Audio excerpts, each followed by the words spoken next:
IfL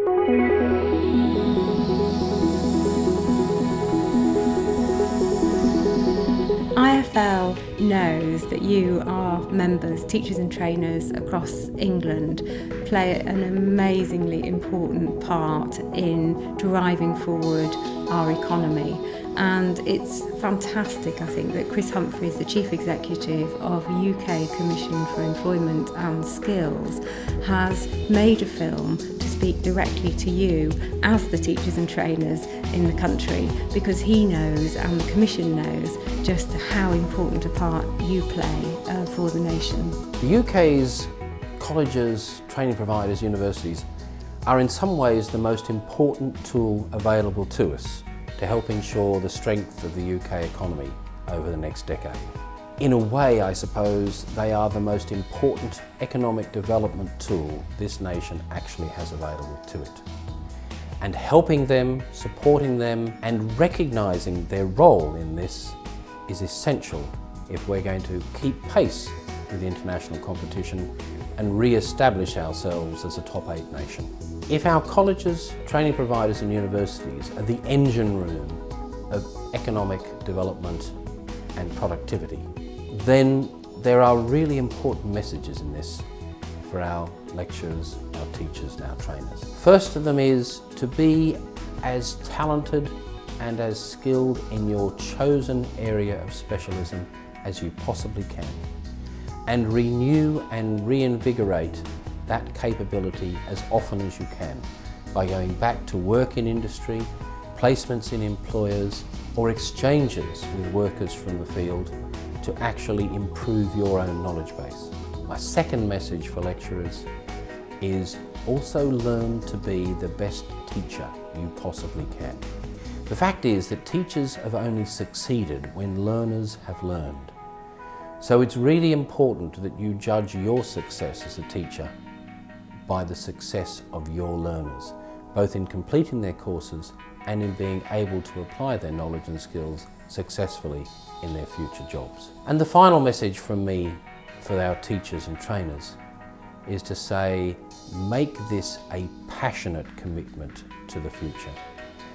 Don't just do your job, but get up in the morning knowing that what you are doing is one of the most important jobs this nation has. And what we as a nation need to do in return is to acknowledge and celebrate your contribution and success and create a sense of pride in the role of teacher and trainer that is currently not yet sufficient.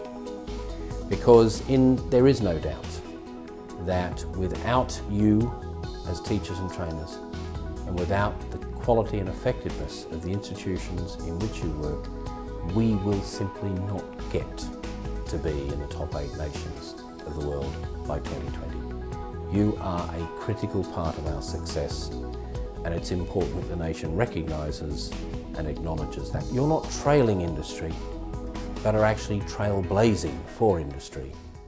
What do teachers and trainers actually do to boost the economy? And I'd like first to turn to Stoke-upon-Trent, where a group of teachers and trainers are discussing how they approach working with people who've lost their jobs in the pottery industries. So let's hear directly from IfL members in Stoke.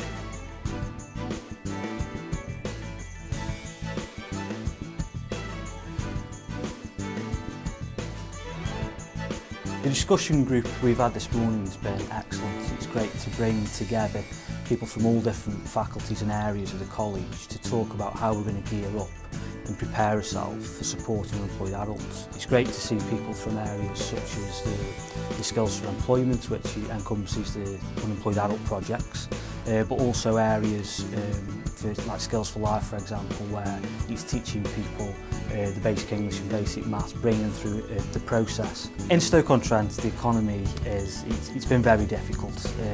The pottery industry has recently fallen on its back, and it's been a gradual decline that's been over sort of 4 or 5 years. That's made things more difficult because the government haven't necessarily wanted to pump money directly in and support straight away, so it's been difficult. The training schemes that we've got on at the moment, certainly here at 40 Trinity Street where we work mainly with Skills for Employment, which is unemployed adult projects. We do a lot of things that sort of like the soft skills side of things, so it's motivation, teamwork.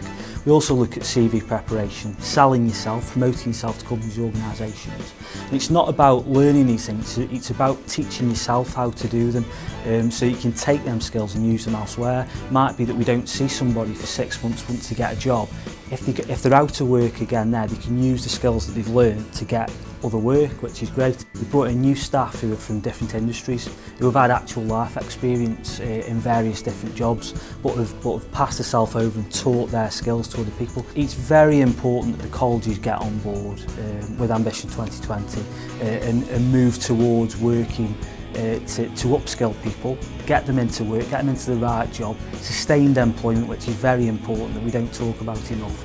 It's not just about the quick hit, it's about getting people so that if they're working in an environment, they're supported with the learning. They can have continuous learning through different schemes such as Train to Gain, where they can continue with an MVQ, for example. The IfL is very important. It brings people together to discuss, share best practice. The discussion that we've had today has been fantastic.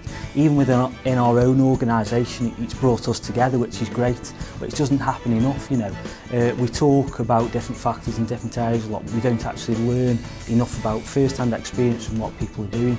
That's brought us together. It also gives us opportunities to learn about other colleges, other learning environments, what people are doing, and share our practice as well. We think at Stoke-on-Trent College that we're the best, and you know, we are at a lot of things, which is fantastic, but it's nice to learn about other people's experiences, other environments, and how we can work together to support the nation and not just our local environment. I'd also like then to move on to a different part of the country, to London and Richmond in outer London. We offer the traditional courses that you will find a lot of colleges do offer, like hairdressing, we've got constructions, we've got health and social care, but we're also finding more and more that employers now want something else which is specific to them as well.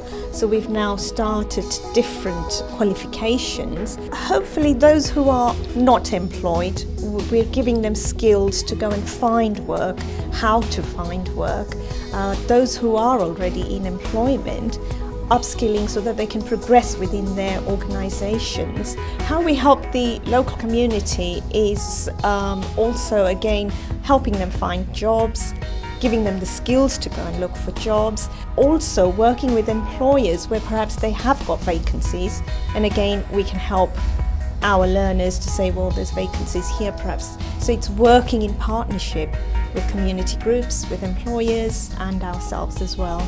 It's very important for people in the community and employed people to understand the role of FE colleges today, where we are doing a lot more than just traditional courses, and we're here to upskill them, we're here to help them get employability skills and really to have a better life and a better community around us. It's very important for colleges to work together. As we had today, we had the Richmond and Adult Community College discussing what we do, how we do it, and benefit the community and address the needs of the community and the nation in upskilling them and helping them find jobs. IfL and the Commission would really like to hear your views. What do you think of Ambition 2020? What practice do you have with learners that you think is really making a difference to help strengthen the economy and upskill learners in your area? And is there any support that you would like from IfL or from other organisations? We need to hear your views and your voice. So please do get in touch. I look forward to hearing from you.